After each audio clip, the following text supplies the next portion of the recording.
It's now time for Talkin' Boxing with Billy C.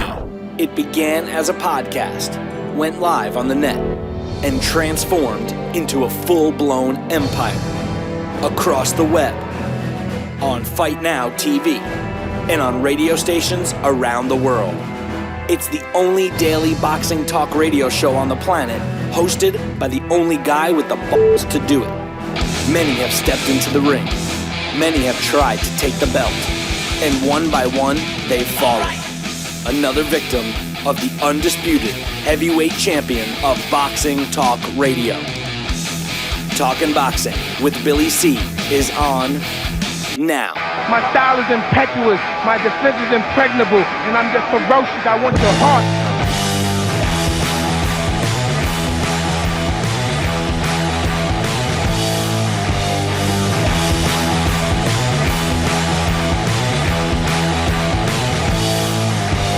And we're coming to you live from the Billy C studio in Lake George, New York. I'm Bill Calagione. It's time for Talking Boxing with Billy C. Good morning, good day, good evening, whenever you're listening. We hope you're doing all right today. It's Friday, and you know what that means. You guys are driving the show today, so we're either going to be here real quick or not. So phone lines are open, 845-228-8710. Give me your thoughts, questions, comments, concerns, whatever, because once you stop, when I get to the end of my little bit of notes here, and if we don't have any interaction, I get to go home early today. I'm starving too, so. Today's show is being brought to us in part by, hey, by the way, commercial free today, as always on Fridays, but not so much when I want to promote the book. That's right. Tom Molyneux, From Bondage to Baddest Man on the Planet. Get yourself a copy today. As a matter of fact, right now, get it.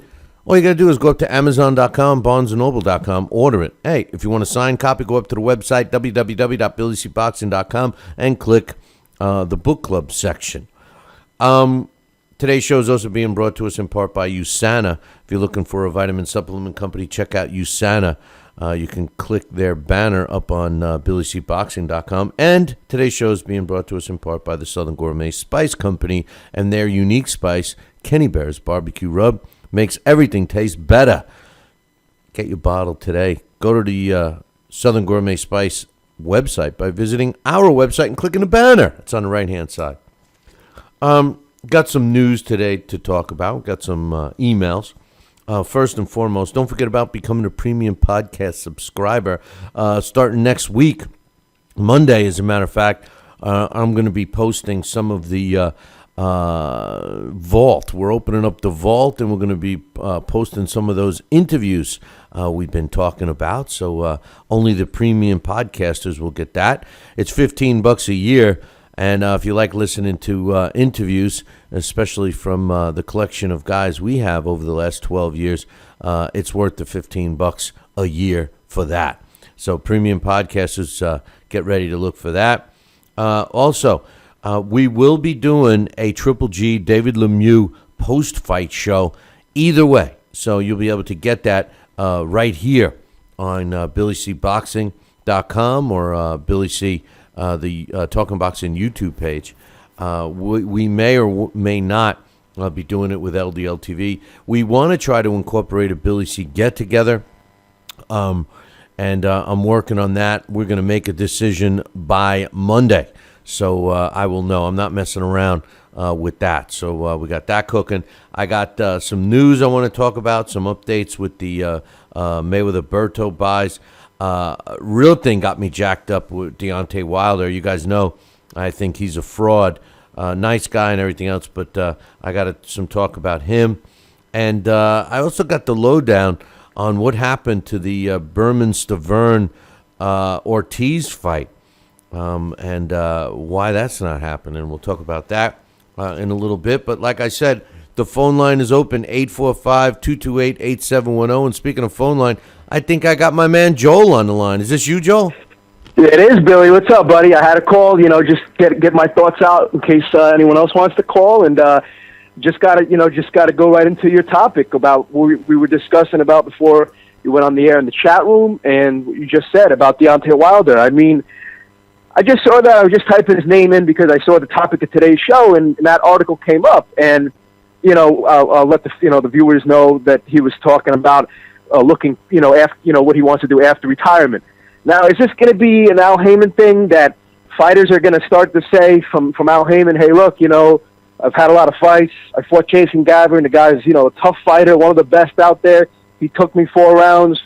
I defended my belt twice against Duhaupas and Eric Molina. It's time to hang it up and then come back 6 months later after he doesn't have to fight as mandatory and say, hey, look, I'm back in it. I mean, this is a joke. It is a joke. And, months ago, I made a statement. I said Floyd Mayweather's bad for boxing, and a lot of his fans, ripped me. They're like, "Oh, what are you talking about?" Blah blah blah. Well, my point, obviously, they didn't understand. My point was exactly what seems to be happening with a lot of fighters. Several years ago when Victor Ortiz got beat up. He had the interview and he said no one should take a beating like this, no one. And man, did we burned him at the stake. I mean, this was a guy that was criticizing him like, yeah, nobody should take a beating if they're a construction worker, a doctor, a lawyer, an accountant. But when you sign up to become a professional boxer, that's kind of in the job description. Well, fast forwarded a couple of years go by, and here we got stuff like this, like you're saying with Deontay Wilder. This is a guy that was criticizing, because Vladimir Klitschko, criticized Deontay Wilder's opponents, which he deserves to. I mean, let's be real. Deontay Wilder has had terrible opponents. They're all garbage. One good opponent in his whole career. And Vladimir Klitschko has been the reigning heavyweight champ for a decade, and he's taken on all comers. Wilder had the balls to criticize his opponents. It's laughable. I think Deontay Wilder is delusional, really. I gotta say that I heard back in the early 2000s when Klitschko, I think you would know a lot better than me. They were kind of writing him off. He'd been knocked out 2 times. I don't know if it was Lamont Brewster or whatever. And since that rough patch in his career, this guy, like you say, has fought everybody. You don't hear Klitschko saying, "Oh no, Tyson Fury, let me talk to my advisor. Let me see what I can do. I want to fight the best," and then say, "Oh, you know what? Tyson Fury's too good. Let me fight Duhaupas." You never hear that. The Brian Jennings fight was not particularly exciting. I think I mentioned that to you before, but I give the guy credit. Brian Jennings, undefeated. No one knew how good he was, and I think, like you said several times after the fight in April, you said on your show, it really raised his stock that this guy went 12 rounds. He didn't get knocked out, and that makes Klitschko look good too. So you're right. Deontay Wilder has absolutely no say. He has no reason to say anything when he's fighting, the Eric Molinas and the Duhaupas. I mean, this is a joke. My hope is that next Saturday on NBC, that he levels, Wilder. Wilder gets knocked down. Maybe wins the fight. I expect him to win, but I would just love to see him get knocked down real hard and, see how good that chin really is. The chin isn't that good. He was rocked by Eric Molina. We give him credit for beating Berman Stavern, and realistically, Stavern is nothing. He really isn't. We overrated Stavern. He had 2 fights against Chris Arreola. That's it. The thing about Klitschko, and if you go back and listen to some early shows, I know you're a podcaster. If you go back and listen to some of the earlier shows, like 10, 12 years ago, you'll hear me bash Klitschko. I couldn't stand him. I thought he was the most boring fighter on the planet, and I still believe he's pretty boring. But the one thing you can't say about Vladimir Klitschko is that he ducked anybody, because he hasn't. And for Wilder to even put himself in the same discussion, to me, is a joke. And just to back up what you said, those knockout losses, that was before he really got into gear with Manny Stewart. Manny Stewart showed him how to fight, basically, how to defend himself, how to utilize his tools. And since then, you could argue that Vladimir Klitschko has not lost a round. Forget about losing a fight. You could argue that he hasn't lost a round in almost 8 years. So a guy like Deontay Wilder, who's really a fraud, should keep his friggin' mouth shut, in my opinion. I agree. I mean, Maybe that'll be the story after next Saturday. If he beats Duhaupas, he'll say, you know what, I fought enough, relinquish his belt, and then that'll be his way of Al Heyman saying, hey, look, we won't ask you to drop the title. Just say you're retiring. You're 29 years old. You're in your prime. You don't want to damage yourself. And then when Povetkin and whoever else fights for the vacant belt, he'll come back. I don't know. But but how does that? I don't mean to cut you off, but how does a guy like Deontay Wilder even get the okay?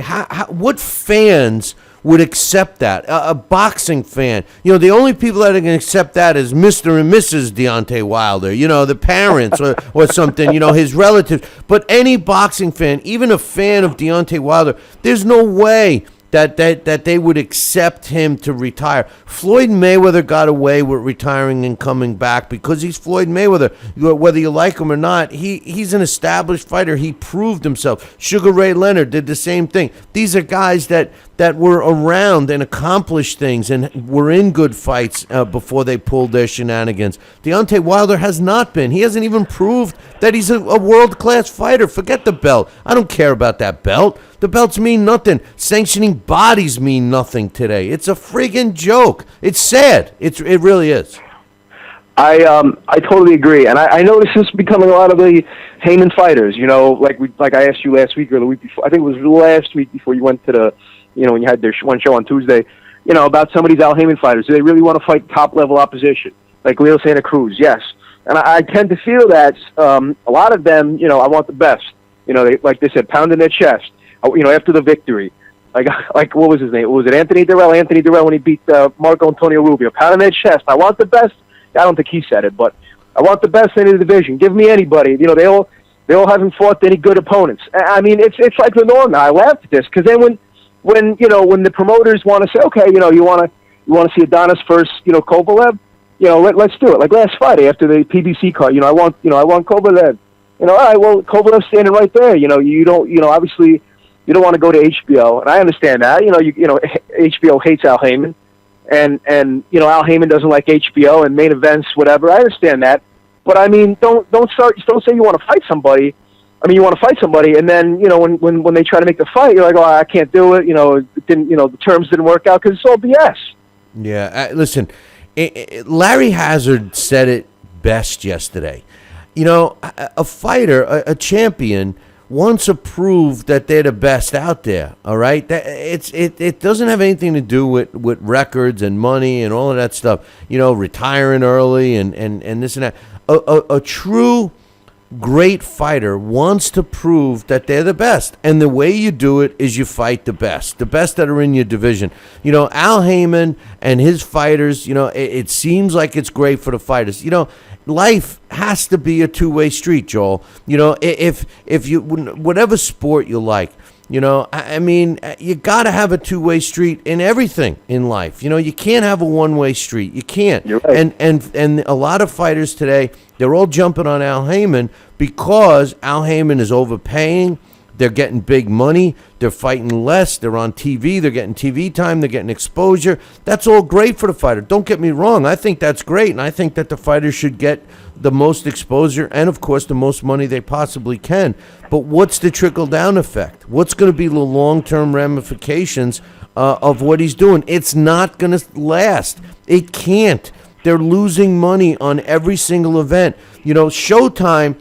I don't know how Steve Espinosa still has a job because Showtime has lost millions and millions of dollars with the deal that they had with Mayweather. They just lost another gazillion dollars with this pay-per-view, and all they can thank is Espinosa and his advisor, who's Al Heyman. So I mean, listen, the guy is basically a crook that's dressed in a suit. That's what he is. I'm going to send you an article. I'll send it to you when I hang up or whatever. It was from your big fat friend that I like so much on ESPN, Dan Rayfield. And it was he wrote it, but it was quotes from Steve Espinosa saying how overall there's the key word. The Mayweather deal was a success, and most of the fights did well. He did. I heard in the article he did not argue with the press when asked about the failure of Berto fight, which I understand. But leading to what you were just saying about the failure of PBC, I mean, I don't know. I think you might have mentioned it yesterday. I'm not sure. I forget, or Dax did that. He tried getting that lawsuit thrown out by Golden Boy, and the judge said no. So I mean, if they go through, and this takes a year, 2 years, 3 years to actually, go through with this lawsuit, well, I mean, if they lose, that's the end of PBC, right? I mean, if they even get like a third of $300 million, in that settlement, that's the end of PBC. Am I right, or you tell me? Well, first of all, the PBC, the Premier Boxing Champions, it's a good thing. Don't get me wrong. I believe it's a good thing. I want to see boxing on TV and everything else. What I don't like is smoke and mirrors. I don't like the bullshit. I don't like them trying to sell us fights that they're billing as great fights when they're not. And not every single fight has to be a knockout, drag-out fight. If we get, every 3 shows, we get a Leo Santa Cruz, Abner Maris, I'm cool with that. The issue with the lawsuit has nothing to do with PBC. It has to do with Al Heyman and what is being, kind of assumed that he's in violation of the Muhammad Ali Act, that he's found a loophole to get around what other people that are following the rules and regulations can't. And once they can prove, you hear it all the time. Oh, I want to thank my manager, Al Heyman. Oh, my promoter, Al Heyman. Everybody, and he's an advisor. And his contracts are written in such a way that they're even more. He's got more power than a manager. So I think once the smoke clears. And if they win a lawsuit against him and can prove that he's violating the Muhammad Ali Act, a lot of things are going to change. My concerns with the PBC is strictly business.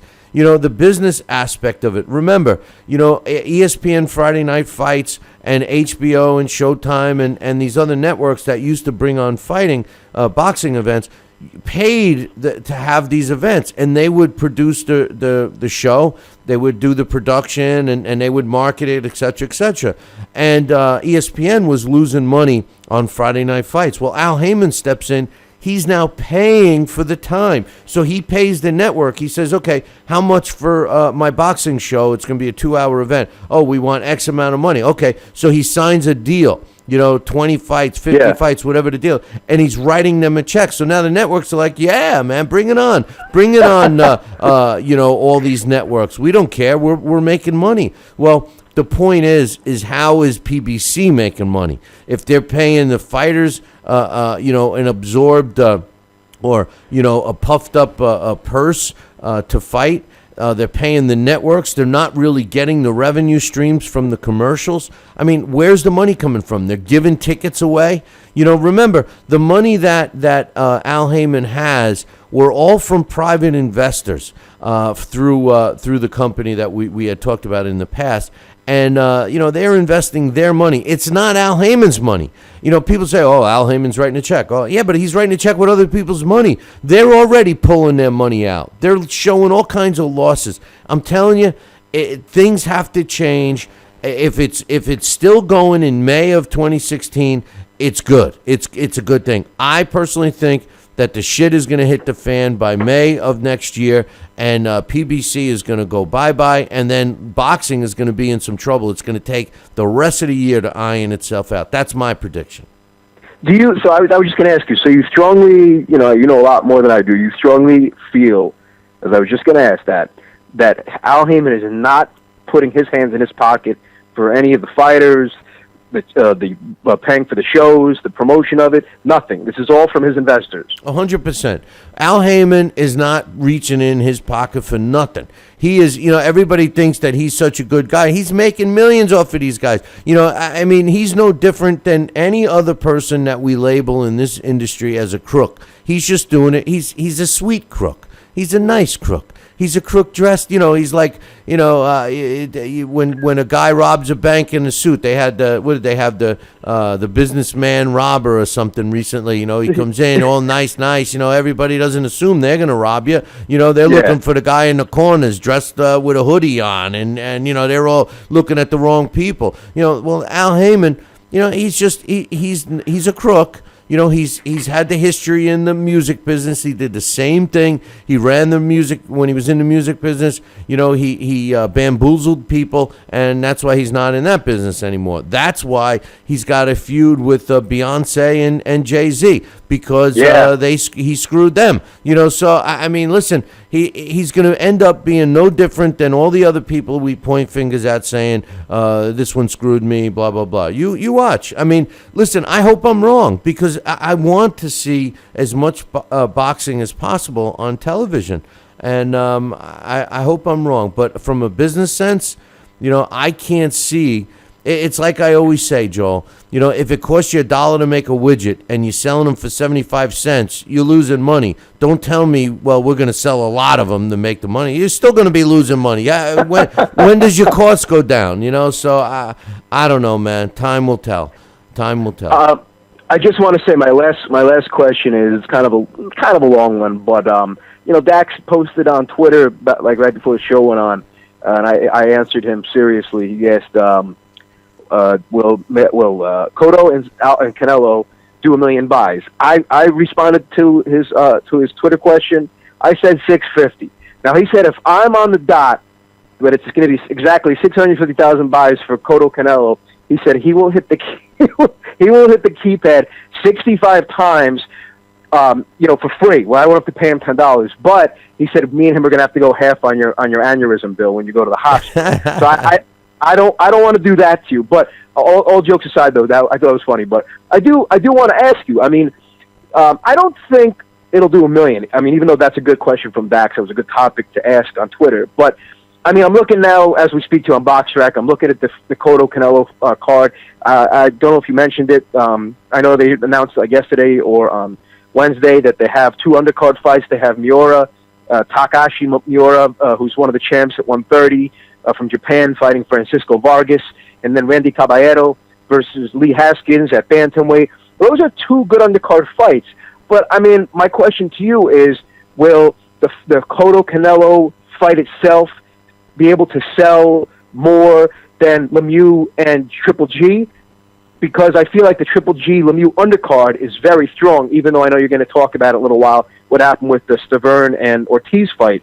But I think overall that Triple G Lemieux undercard is stronger. So what do you think is going to do better, the card with strong undercard and the Triple G Lemieux, or do you think it's going to be Cotto Canelo based off the main event? What do you think is going to do better? And if you had to give me a number for both, rough estimates, what do you think? Ooh, good questions. First of all, I think that pay-per-views, we should be treated like we used to be. You get 3 or 4 top-notch fights. You got your main event, and I believe that all the undercard fights that are a part of the pay-per-view need to be good fights. I mean, better than good. Main event HBO type fights or better. That's my opinion about any pay-per-view. With that said, I believe that the Triple G David Lemieux fight, although I believe it's going to be sold out at Madison Square Garden, which I think it might already be sold out. Yes, it is. I think they're going to do very good with the buys. I think there's a lot of experts that are poo-pooing this fight for some reason, saying that it's not a big pay-per-view, that they're not even counting on 300,000. I disagree. I think it's going to do 500,000 at least. I wouldn't be surprised if it kicks into 600,000. So I just want to interrupt. You got to tell those haters to watch him fight in California, where he was the second time fighting out there in May against Willie Monroe. How that place was absolutely bananas. You thought it was almost like Mayweather De La Hoya all over again. So for those haters and people and those critics who like to always say negative stuff, you tell them, you show them that fight, and I want to see if they're going to say 300 after watching that fight. Yeah, but watch any of his fights. That's my point. The Triple G has developed and has been successful in developing a pretty strong following. And I think that because it's sold out, because it's at Madison Square Garden and not Vegas, I think that a lot of people are going to buy it. And I would be shocked if that fight does not get between 500,000 and 600,000 buys. And if it goes beyond that, it wouldn't shock me. I'm predicting between 500,000 and 600,000 for the Triple G David Lemieux fight. As far as Cotto Canelo, I got to agree, and this pains me to do this, but I have to agree with Dax. I think that fight will tip around 1 million buys. Really? Yeah, because Cotto is a big draw. You're going to get all the Puerto Rican fans that love Cotto are going to buy it. And Mexican fans are the best boxing fans there are, whether they're Mexican in Mexico or American Mexicans. Or Mexican Americans, I just think that, and then throw in the rivalry between Mexico and Puerto Rico inside the squared circle. I mean, listen, that's a big fight. But I do agree that if they, kind of a little lazy with the undercard, that could hurt them a little. I think both cards should go balls out and try to get the best fights that they can possibly bring in for both of those pay-per-views. I mean, you got, I know you also know that the Triple G Lemieux co-feature, Roman Gonzalez, Brian Valoria, that is going to be a fight and a half. You got Toriano Johnson, he's with Rock Nation against Eamon O'Kane, who I think is a guy from Ireland. He's a domestic guy. I've heard of him before. I don't think he's got much of a chance. I heard it was an eliminator, but they don't have it listed here. Luis Ortiz versus TBA. I know you're going to get into that in a little while. But that's a strong undercard. I mean, at least, I'm interested. I like Toriano Johnson. He was fun on that Rock Nation card. What's interesting, though, is they say for the Cotto-Canelo fight, they have listed as the promoters. They have Canelo Promotions, they have Golden Boy, and they have Miguel Cotto Promotions. No mention of Rock Nation. Did you read something? I mean, is that a mistake on their end? Because I thought Rock Nation is promoting Cotto. Why aren't they on that list of promoters for that event? They should be. Yeah, exactly. It's probably a mistake. I mean, I read that, and it just confused the hell out of me. Well, it could be a deal that they have with Cotto, because when they signed Cotto, it was some funky deal. I'll have to ask my man Eric, who's the matchmaker for Rock Nation, but they had some kind of funky deal with Cotto when they signed him. Cotto's going to end up with some kind of music label out of this deal as well. So I don't know. But we do know that Rock Nation is the promoter for Cotto. So but Cotto Promotions has done some shows. Yeah, I know it's a legit promotion. No, when I saw Cotto Promotions, I said, okay, I understand that. I know it's not like a made up. Every fighter, once he reaches a certain level, gets his own promotional company, and sometimes it's not true. But, yeah, I know it's a real promotional company. But, I just was interested. It's probably a mistake, because like we always say, BoxRec is incorrect. And last thing, I'll let you go. I know we've been talking for a while. I could talk for 2 hours. But what do you – there's a possibility, of course, because it's Rock Nation, as we just said, promoting that card, that Andre Ward – may be on that card. I would assume, to not disrespect him, he'd be the co-feature. What kind of opponent, you don't have to give me a name, but or just describe the kind of opponent you would expect. What would you like to see him in the ring with that night? Let's say he's a co-feature. What level? Is it a B level? Do you have a name? Like a George Groves? I'm not saying obviously you just fought, but who or what kind of opponent would you be satisfied to? Let's say you're an Andre Ward fan and you're going to order that pay-per-view for that fight. Who do you want to see him in the ring with if he does fight that night on the undercard? First of all, Andre Ward will never fight as a co-main event again. He's a diva. He thinks his shit don't stink. He thinks he's the best out there. Forget it. He's not going to be on that card. With that said, if he does get on that card, which I would be totally shocked. Totally shocked. I would bet my last dollar there's no way he's on that card. But if he is, me personally, he would have to fight a top guy. He would have to fight a top super middleweight or light heavyweight. We don't even know which division he's going to campaign in. Andre Ward has done nothing to back up what he said he was going to do when he made his little comeback. It's already been several months.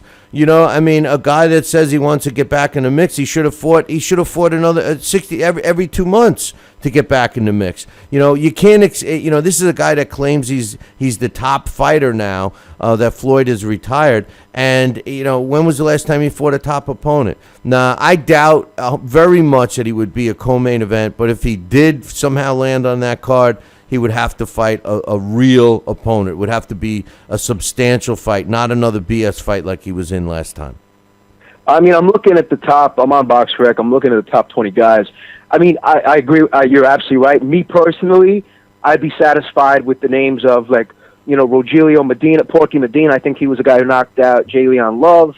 I'm looking at Robert Stiglitz. I know he got knocked out in the fourth fight with Abraham. Somebody like that. I mean, there's a couple. No, nobody like that. He's got to be higher than that.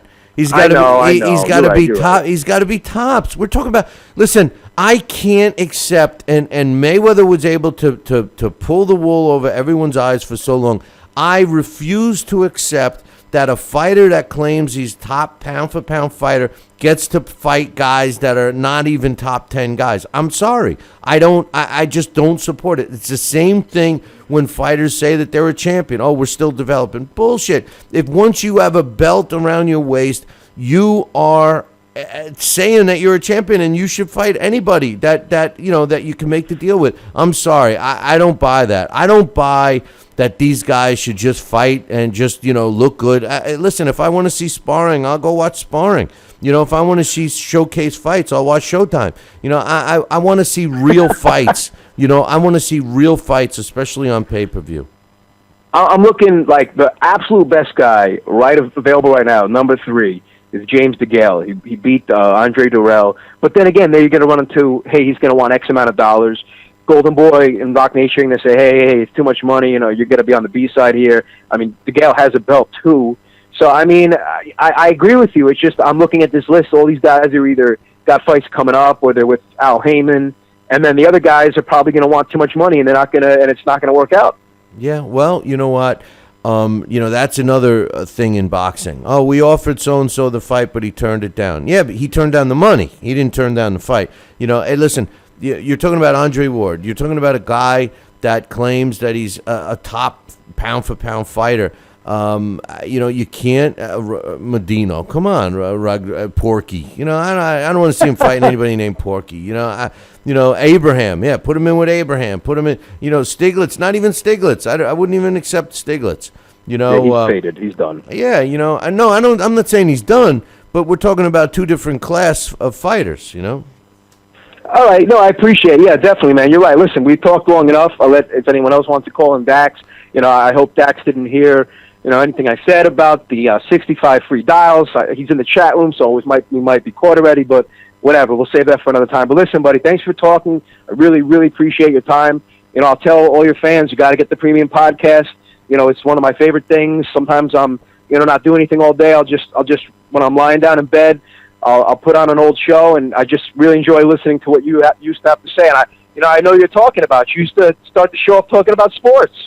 Hey, no, yeah, we're going to do that again. I'm going to make an announcement on that soon. Did you finish the book, by the way? No. Oh, come on, man. It's 150 pages. You could be reading one page a day and be done. I was worried you were going to ask me. I'm not going to lie to you. I've not finished reading it. Well, come on, read it. It's it's good so far, right? Yes, no, I do like it. I just, like I said, I have ADD. I can't sit still and read too long. But I'm very happy with that. The podcast, the T-shirt. I mean, you do awesome, man. You rock on. I love your show. You're so nice. Spend time talking to your fans. Look, I'll let you go. You have a great weekend. I'll continue listening to the show, and that's it, man. I'm looking forward to seeing you next week on the air. Thanks, Joe. Have a good one, man. Take care. You too, buddy. Bye. That's my man, Joel, and I love chatting with these guys, and looks like we got someone else on the line right now. What's your name? Where you calling from? It's Mike from Michigan. Hey, Mike. What's up, brother? Hey, long time no chat. Yeah. I haven't gotten. I had your email that we read the other day, and so what's going on? That was a generalized, not specific email. But what I want to talk to you about, because I know today's show is purely driven by the fans, as you say. Okay, the last guy who was talking to you, talking about Andre Ward and everything. I just read an article a couple days ago about how Andre Ward comes out and says, we offered Triple G 50-50 for the fight, and he declined, blah, blah, blah, and all this other stuff, basically trying to crap on Triple G before his pay-per-view fight. Now, to me, that seems like a little bit of Floyd Mayweather coming out of Andre Ward whenever Manny Pacquiao had a big fight. Do you agree a little bit or no? Well, I think that maybe Andre Ward is realizing that he's not that much in demand, and Triple G. He's not at all in demand. I know, and Triple G not at all. Triple G is, sorry, people want to see Triple G. I never heard. I heard that they were talking about a fight. Triple G's team, K2, had offered a 50-50 split, and what I heard was that Ward turned it down. So I'm not sure. I mean, that makes more sense to me, because I'm with you on the Ward being a prima donna, me type person. Same as Cotto, same as Floyd, Right, and I think that Andre Ward is a diva, and I don't think he wants any part of Triple G. But maybe he's going to wait to see what happens with the Lemieux fight, and go from there. I can't see him. Joel was on the line before you, and I can't see Andre Ward ending up as a co-main event under Cotto Canelo. No, absolutely not. Right. He has to be the main event. I mean, I can't see Andre Ward being pay-per-view unless he fought like a Kovalev or something, But to be honest with you, when you look at it, Mike, think about it. Andre Ward probably won't fight again this year. Right. He's too inactive to be considered on any pound for pound list. At least that's what I believe. I think he's far too inactive. He hasn't fought anybody since Dawson, who was, half-ass weight. I'm sorry. I didn't mean to say that. No, you can today. Word. Today you can. Today we can. Okay. All right. Anyways, so Dawson was a little bit drained, not exactly himself, and also probably on the decline, considering we've seen his last couple fights after that. However, did you hear that Ward is calling Triple G Little G? And here's my response to that. You should, because you're about 15 pounds heavier than him, and you're about 2 weight classes bigger than him. The thing about Andre Ward, we're revamping our ratings and our rankings, ratings, whatever. And, Andre Ward came into the conversation, and, a rule that we have with our ranking system is that when you're inactive for a year, you're out. You're out of the rankings. Well, in some cases, we extended a little bit, especially for guys like Andre Ward, but he eventually got knocked out of the rankings. Well, now he makes his comeback fight, and the big question is, well, where do you put him? Because technically, he fought as a light heavyweight.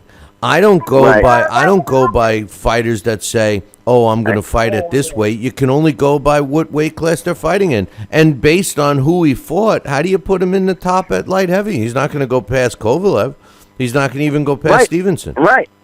I totally agree. Billy, please don't get mad at me, but I have to order a coffee right now real quick, okay? Well, can I please do that? It'll take 2 seconds. Well, you know what? We got other callers calling in and all that stuff. But don't sweat it, man. I'll write you an email next week, okay? I'm just getting off work. I'll write you an email next week about everything I'm feeling, okay? Sounds good, my man. Hey, I hope I can see you at the Triple G Lemieux fight, man. At the not a chance. I'm holding up the McDonald's line for a coffee right now, so I do have to go. And but I can't drive that way, man. You guys got to come towards Detroit. Just be careful. Just be careful. Come towards Detroit. Just be careful. McDonald's coffee's hot, I heard. Yeah, it is. You can't sue them anymore, though. All right, I got to go. Bye. All right, take care. That's my man Mike from Michigan holding up the McDonald's coffee line. If you guys are too young, you don't understand. This woman sued them for burning, getting like third-degree burns or something because the coffee was too hot. So I don't know. Anyway, it came out today that the Mayweather-Berto official numbers most likely will not be released. They're kind of hiding it. They're trying to say that it did around 550,000 buys. It seems that the realistic number was lower than that. A lot of reports are showing that it's going to be between 400 and 475 when all the numbers are added up and tabulated, which that means. When you look at it from Floyd's point of view, he doesn't care because he made all his money. He got his guaranteed 30+ million. But what it does mean is that Showtime lost a ton of money on that fight. Hey, you know what? More power to them. I'm glad they lost because they should have never signed that deal with Mayweather, in my opinion. Anyway, but Dax is on the line. What's up, man? Hey, what's going on? First of all, I'm not holding up any line. Second of all, Mike, we've been watching the news. We know what happens when people are holding up lines over these fast food places. So, do so with caution. You can talk to Billy C anytime. Right. Yeah, didn't you see that video? It was a week ago or something like that. There was some girl who didn't get the right order or got held up on the line, whichever, and she ripped the girlfriend right out of the booth at McDonald's. No, I missed that. Yeah, it was over something stupid. I mean, they ripped this girl out. The girl in the booth ripped her out and went crazy because the order was wrong or something. She was short a half a McNugget at one fry. Well, maybe she was mad that she wasn't offered an apple pie with her meal. This could be, but this is the Andre Ward situation. It's interesting. We're talking about this over here in the chat room, and I think there's a little bit of strategy. Maybe, this is my theory. There's a little bit of strategy to all this. Trying to get Andre Ward back into the name. Andre Ward was the hot prospect. Everybody had anointed him, and even we did, for a while as, the real pound-for-pound best fighter in the sport because he was so active and he was dominating quality fighters. But then again, he had the injury, he had his promotional problems, and, he took the long break. He gets, behind the announce table, and he keeps himself relevant because he's a pretty good announcer. But then, he starts getting stale. I think he kind of starts realizing, you know what? Nobody's really paying attention to me except now behind the announce table. And so now he's trying to build up on somebody. So Triple G is a great name to build up on because Triple G is, around his weight class, and he happened to say he'll fight anybody from 154 to 168. Now, Andre Ward, he leaves. He comes back and he fights that. I won't say he moved up to 100 to the light heavyweight class, but, it was I think he weighed in, 172, and Paul Smith I think Paul Smith might even weighed a little bit more for that fight. And so Andre Ward, if he keeps talking and he keeps diverting the attention, he keeps making it look like, that he wants the best, he wants the toughest fights, he's going to, put himself right back into that spot in the eyes of the fans where he was when he took this break and, automatically be re-anointed into the pound-for-pound number one spot. But even more so, the more he talks and these more superstars that are coming out, these killers, these guys, the Triple Gs, especially these guys at light heavyweight, I think, Adonis Stevenson, Arthur Beterbiev, especially, and Sergey Kovalev are all guys that Andre Ward could have, should have fought. I remember 2-3 years ago, we looked back in the archives, I asked, why isn't Andre Ward at light heavyweight? He should be. He should have vacated that super middleweight division long ago. He's trying to turn himself into the hunted, and if you are the hunted, and as you spoke, as I spoke about in the chat room, then you're going to be able to start calling the shots. I love, Coach and Harry, call him the diva. Andre never wants to fight out of Oakland, so now if he's got these guys chasing him, Andre gets to call the shots, they get to come to Oakland, and everything gets to go his way. He also is going to get a little bit of extra money in that purse because he suddenly is a bigger name, even when he couldn't draw flies before, if he rolled around in the stalls.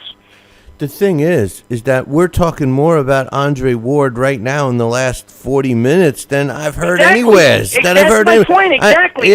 It's how it's coming together. Yeah, I mean, the thing is if it wasn't for Joel even mentioning his name, I almost forgot about him. I could care less about Andre Ward. Listen, we got 3 fantastic fights coming up.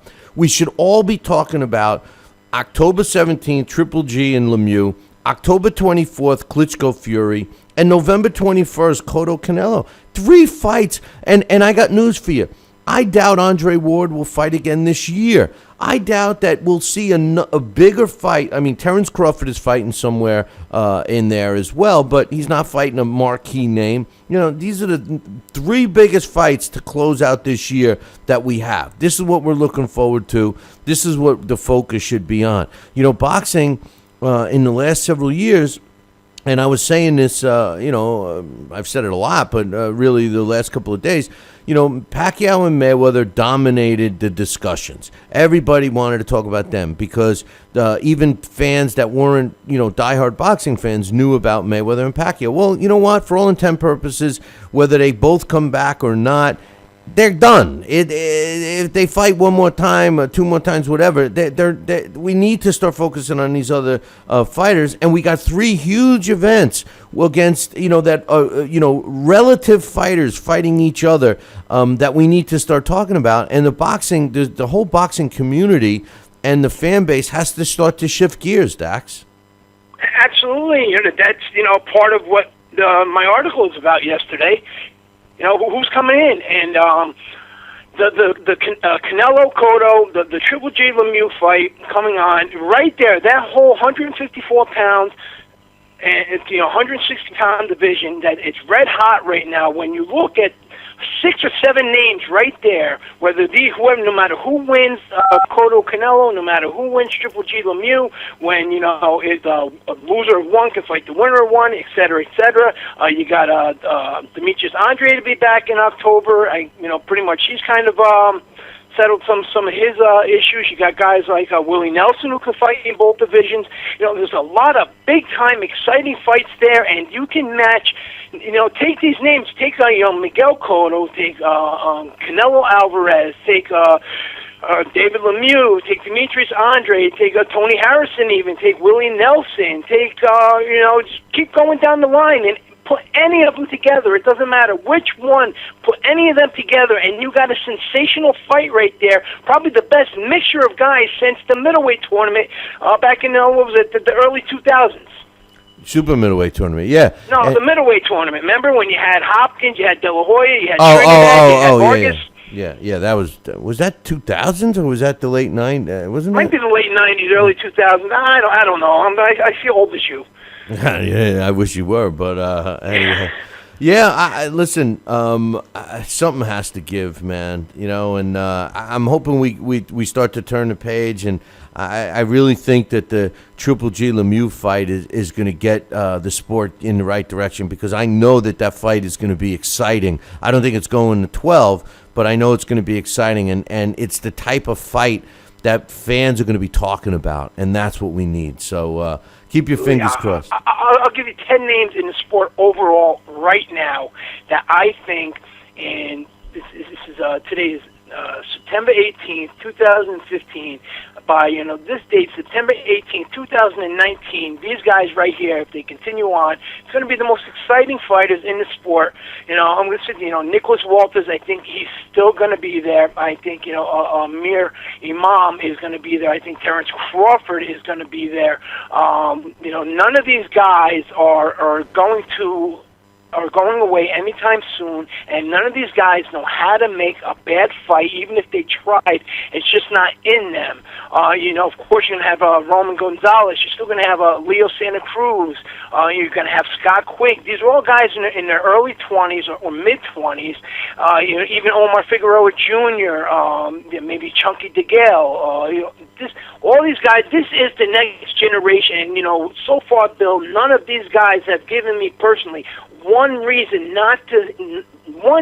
not one single reason for me not to be excited about what's in their future, because not one time have they ever shown me not to be hungry, and that's the key word. Hungry for legacy, not just money. Legacy, you're hungry for legacy, that's what makes a great fight, because anybody can get paid and just go in there and do their job. Until you get somebody in your ear saying, man, you don't have to fight the baddest guys out there, and we can get you more money if you sign with us. You don't have to even fight.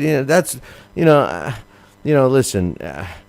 I hope that it goes in the right direction. I hope that Adonis Stevenson, a guy that called them all out, calls Kovalev out after everything, calls him a bitch, and puffs his chest up. What's he doing in between fights? You see him posting YouTube videos. He's got his new car. He's out there at Burn, and they're in some parking garage at night. They're slapping each other's hand. Those are the guys that you know, they beat their chest. They get their hand-picked opponents. They appreciate those hand-picked opponents. But you get these guys like the Terrence Crawfords, like the Gonzaleses and stuff. You know what? In between those fights, Bill, you don't hear about them. They're not beating their chest and talking about what they made and what they're doing with their money. They're not showing off. They're not trying to get on the MTV cribs. What they're doing is they're out there calling out more names and the best names, and they want to be back in there as soon as possible. And this is what boxing was like in the 80s, 70s, 60s. Right, and that's the way it should be, man. So, hey, we got to keep our fingers crossed, my man. We can only hope so, and you know what? The older I'm getting, you know, the quicker the time is running out. So I'm just hoping this new era, you know, shows up before I do get Billy C's age. I know, and I hope I just stay where I am. So I appreciate Enjoy the call. The fights, everybody. I appreciate the call and all the accolades you gave me, my man. Absolutely. All right, take care. Talk soon. All right, that's my man Dax Khan. Check out his column up on BillyCBoxing.com. I got a couple of emails here. This one's from Jesse. He says, "Hey Billy C, what's your thoughts on Vasquez? I think he must now step up and face top veteran fighters such as Josito Lopez, Ortiz, Abreu. No more part-time fighters. What do you think?" We talked about who can the other day, and yeah, he's ready. But remember, he didn't look that great in a couple of fights prior to his fight the other night, and I think that they did the right thing. You know, when you progressively move a fighter up, you know, you want him to perform well, and you progressively move that level of opposition. And when they hit a bump, you know, that's when you go back to that level and wait until that fighter can master that level. Then you move up again. And I think that's what they did with Vasquez. I'm not a guy that wants to rush these kids into world title fights. I'm the other side. Once you get a world title, don't be telling me you're the best when you haven't fought anybody, a la Deontay Wilder, Daniel Jacobs, and even Andre Berto when he was a champ several years ago. Hey, our poll question, who's going to win, Canelo or Cotto? Right now, Canelo, 63.6% of you say he's going to win. 36.4% of you say Cotto is going to win. It seems like there's been a push for Miguel Cotto. So if you haven't cast your vote up on BillyCBoxing.com, do so right now. I got another email. This one's from Angel from Madison, Wisconsin. He says, "Hola, Señor C." This is Angel from Madison, Wisconsin. "I refuse to watch the Floyd-Berto fight simply because Floyd has had the opportunity to fight top-notch young fighters and even had the chance to put on a good fight and a good payday against Amir Khan. Khan was ready to fight Floyd and was able to, due to the fact that Ramadan fell on a different part of the season this year. A Khan fight would have brought in at least $1.5 million to $2.5 million pay-per-views and brought in a worldwide audience to sell out the MGM for sure. Floyd Khan would have been a great fight to see, and financially could have brought Floyd an extra $25 to $50 million.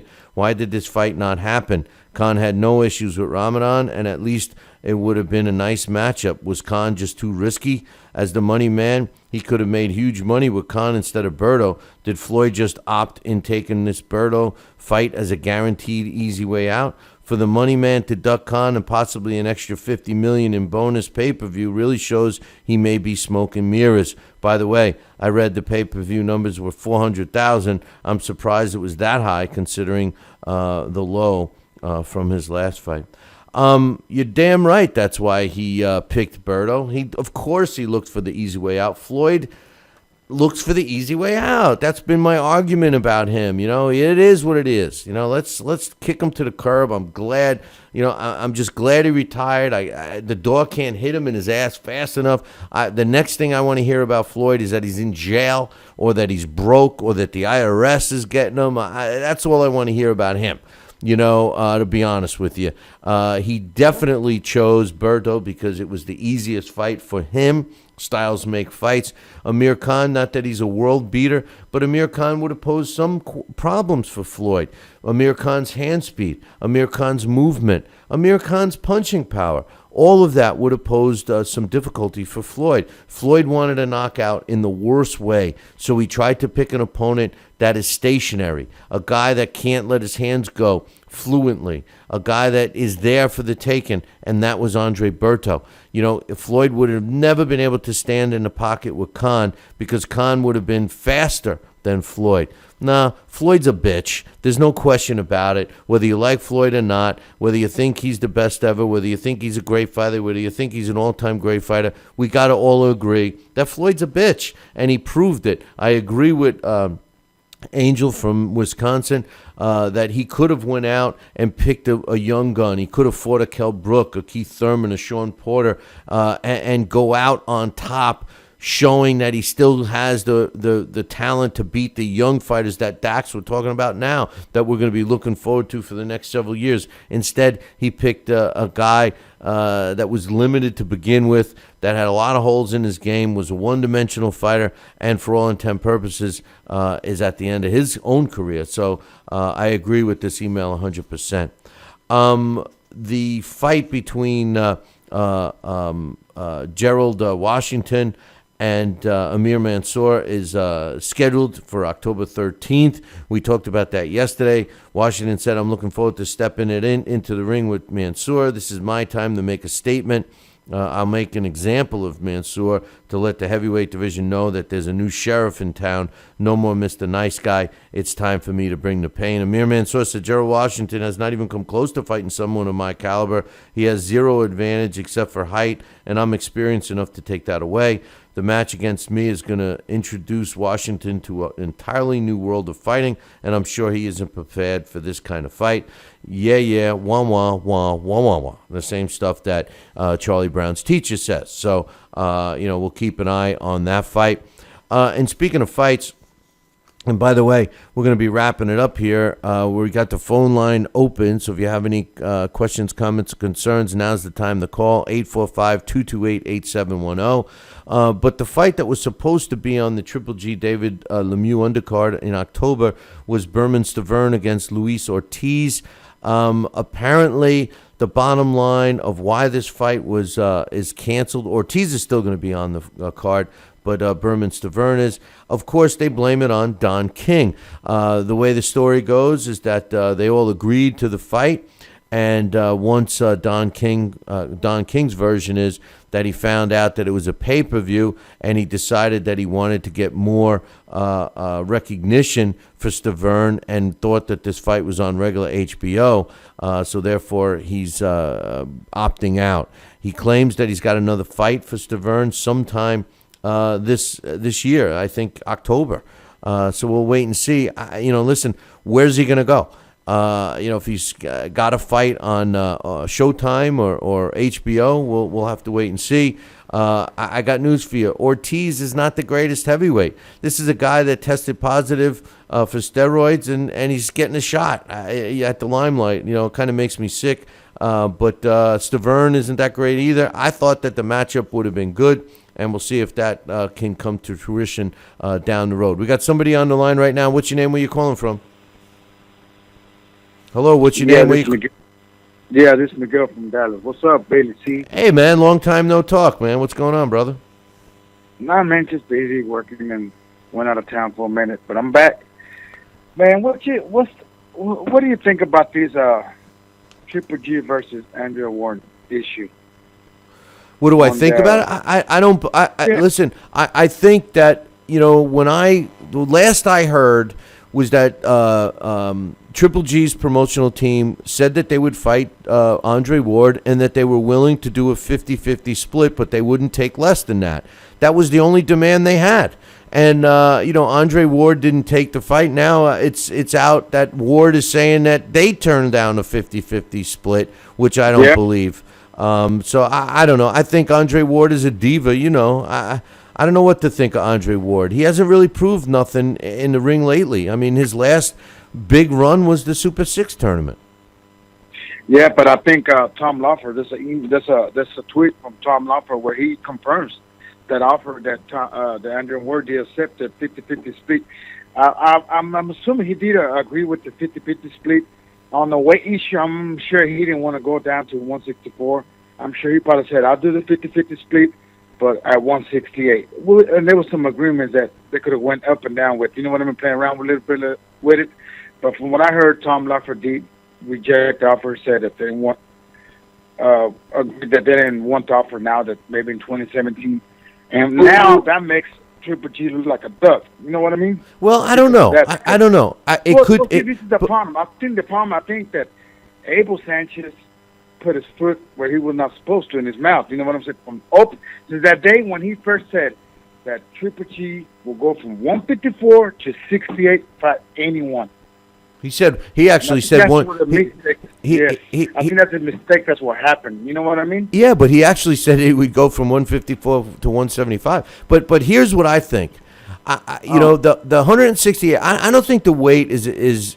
I don't think Triple G cares. I really don't. Because remember, Triple G is the only people that said he was big is Floyd Mayweather's camp. He's not a big middleweight, you know. But I think that they're just starting to get. It out there and get us talking about it. And I think that you'll see it move forward after the Lemieux fight. After Triple G and Lemieux, it's going to be a good fight. It's going to get a lot of, I think the buys are going to be good. The Madison Square Garden's already sold out. It's going to be a high-profile fight. And assuming Triple G wins that fight, he's going to be the guy everyone's talking about. And I guarantee you, if Andre Ward will fight him, it'll be then. I think they're just starting to lay the groundwork for it. Yeah, I just don't want it to turn out another Manny and Floyd Mayweather issue again, you know, with them two again, because that's the last thing we need in boxing, you know what I mean? Nah, we don't want to deal with that again. Yeah, we don't want to. I get a pitch and I'm like, come on, guys, these fighters, I need to agree to something, say, you know what, let's take some risks here, you know, we all need to take a little bit of risk. I think the problem now, fighters today, they took that agenda from Florida. You know, where, this fighter doesn't make sense. He doesn't bring enough revenue. Okay, let's choose this one. You see what I'm saying? Yeah, well, that's no. Money's going to come. Money's going to come itself if you beat the best. You know what I mean? Well, how Floyd doesn't even, his bullshit was so bad that he didn't even follow his own smoke and mirrors with avoiding Khan. Khan would have brought a lot more money than Berto did. You know, so and now you got guys like Deontay Wilder saying he's thinking about retiring. You know, I mean, how does a guy listen? The last guy that made a fool of himself, in my opinion, was a fighter that I worked with earlier this year. The guy gets knocked out, China Smith, and I had it all set up for a rematch. He says, "Nah, my legacy's intact." Legacy? I'm looking at the guy. Legacy? You just got knocked out. Nobody. You don't have a legacy. You know? I mean, give me a break. You know, these guys start to believe their own press clipping. Deontay Wilder is a fraud. He's a fraud. He's cutting up Vladimir Klitschko's opponents. Vladimir Klitschko, listen, I'm not a huge fan of Vladimir Klitschko, but the one thing you can't deny, the guy has fought everyone available one at a time in the heavyweight division for the last decade. So anybody to suggest that he has ducked any fighter is full of crap. I agree on that. Yeah, I agree, Billy. You 100%. I mean, this guy has been dominated the heavyweight for over 18 years now, right? Well, I mean, at least the last 10, 8 to 10. I mean, his second reign. When's the last time he lost? I mean, like we were saying earlier, it's not even that. When was the last time he lost a round? I mean, this guy, since he won the title, and he's had the title for the last 8 years, you could argue that he hasn't lost a round on a scorecard. I mean, that's pretty amazing when you think about it. Yeah, I mean, he can be boring, you know, all that clinching and stuff, which you don't like. But again, you know, he. I mean, if you're better than him, you got to beat him. Hey, listen, if that guy fought every fight the way he fought Pulov, people would be talking about him like they talk about Tyson. That was the most exciting fight of Klitschko's I ever watched. I think it was because he got mad at him. I think we're going to see a similar Klitschko against Tyson Fury. I think that fight's going to be a good one. Who you think? Who you got on that one? I think Klitschko's taking that. You know, I haven't given my official pick. I've always been a Tyson Fury fan, and I think that Klitschko clearly is the better fighter. But the one thing that Tyson Fury brings that makes me just have that little asterisk is the size. Klitschko has become so proficient fighting guys smaller than him. All of a sudden, he's going to be in there with a guy 6'9", so I don't know. I mean, off the top, if I had to make a prediction right now, I would say Klitschko, but I'm trying to make a case for Tyson Fury just because I think a win for him would be kind of good for the sport. I know he's a clown, but I would like to see it change hands, Hey, what do you think? Change the subject real quick. What do you think about Sean Porter? This guy, he's kind of amazed me for a minute. He's not a real skill sport person. He's just more of a straight, forward guy. But, man, he got the balls of the old school fighter. He's sitting there saying, I'll fight anybody. Conor Thurman, Kell Brook, Danny Garcia, talking about, send me the contract. I don't care how much I get paid. I want to fight. I love the kid. I love the kid. I would have loved to have seen Floyd fight him. I agree with you. He's not the most skilled guy. As a matter of fact, he's a dangerous fighter because fighters that fight him get unintentional headbutts, but the guy is always in shape. I like the kid. Yeah. I would love to see him and his father add a guy like Buddy McGirt to their corner.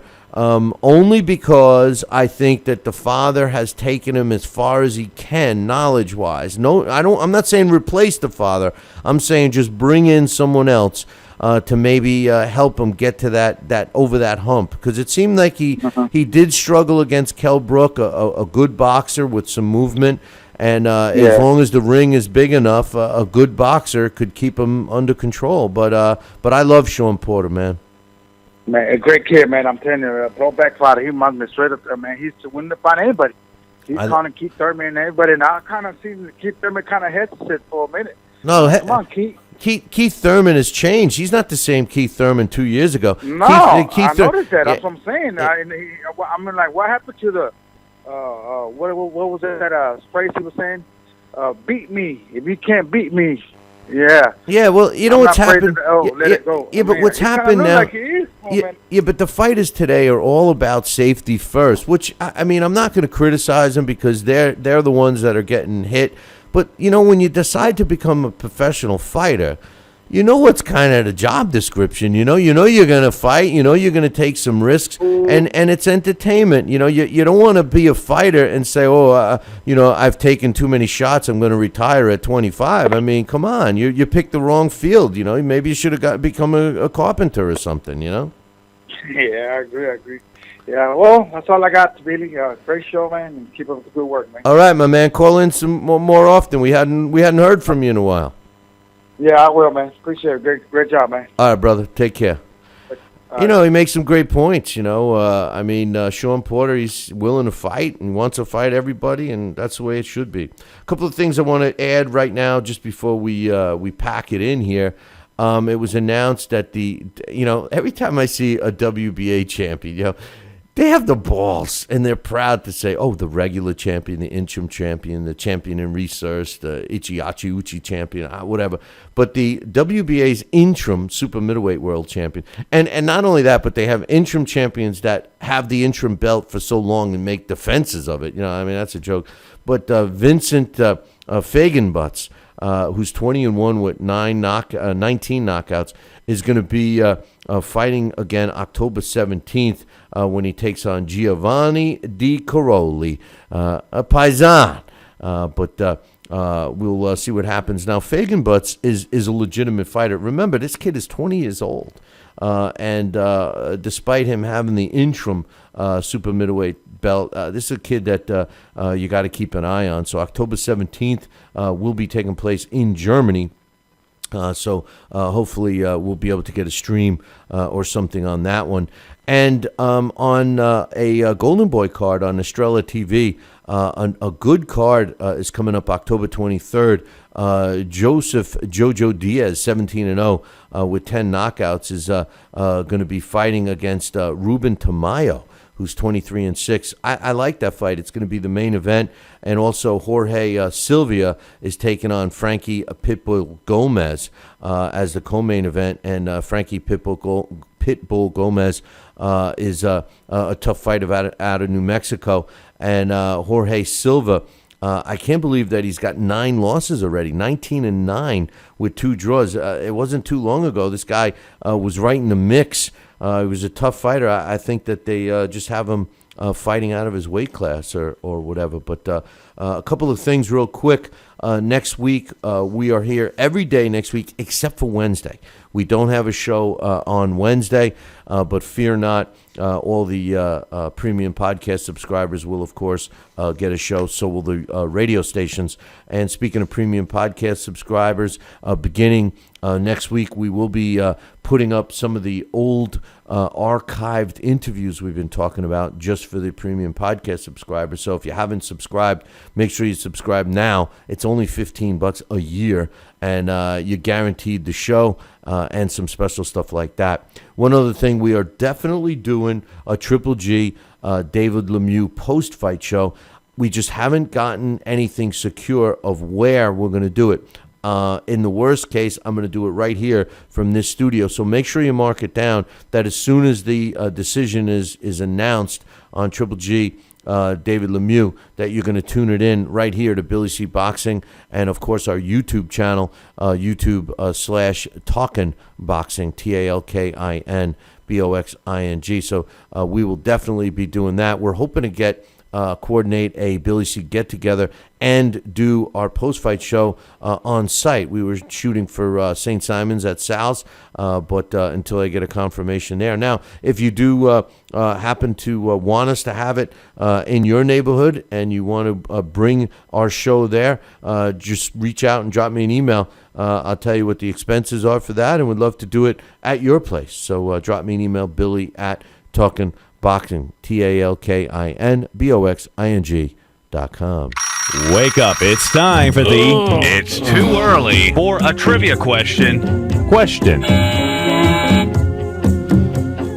Today's It's Too Early for a Trivia Question is being brought to us by the Billy C's Triple G David Lemieux post-fight show. That's right. It will be on one of our networks, so you're going to see it, but we're definitely going to do it. And today's It's Too Early for a Trivia Question is supplied to us by Henry Haskup. Now, this is a tough one. I've been getting a lot of good answers, but none of them are correct.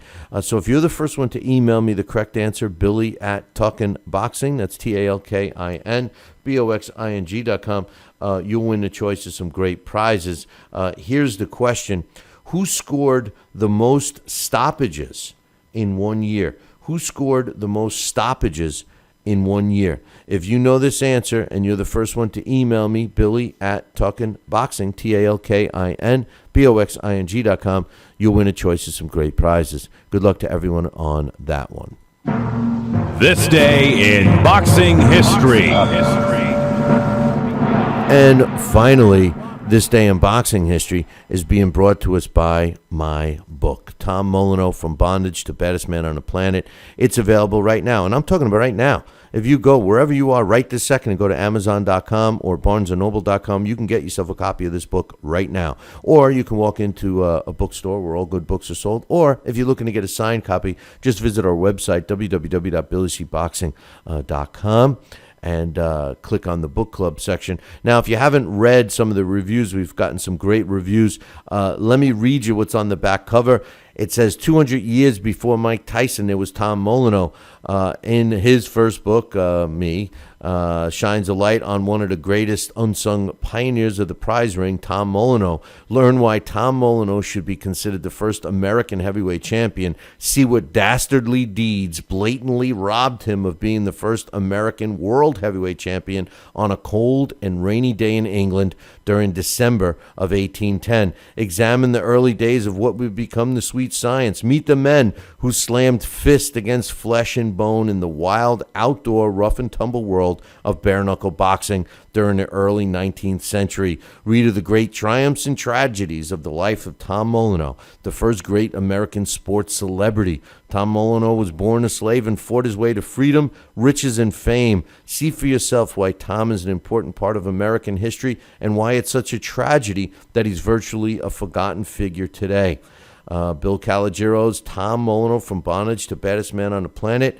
will introduce you to a part of American history that should not be forgotten. A little tear is welting up in my eye. Damn it, buy a couple of copies of this book. Get yourself a copy today. On this day, September 18th, in 1922, Jack Malone wins a 12-round decision over William Bryan Downey to win the Ohio World Middleweight title, and that took place in Columbus, Ohio, on this day in 1922. On this day in 1999, Felix Tito Trinidad wins a 12-round decision over Oscar De La Hoya to win the WBC and retain his IBF World Welterweight titles. It took place in Vegas. On this day in 1994, Hung Chol Lee knocks out Kasua Onizanka in the 9th round to win the WBA Junior Bantamweight title, and took place in Tokyo. And on this day in 1963, Hiroyuki Ebahara knocks out Pone Kingpetch in the 1st round to win the World Flyweight title, and that took place in Tokyo. Hey, man, that concludes our show for today. Make sure you enjoy the fights this weekend. And don't forget to become a premium podcast subscriber. Don't forget to buy a couple of copies of my book. And, oh, yeah, I meant to tell you this.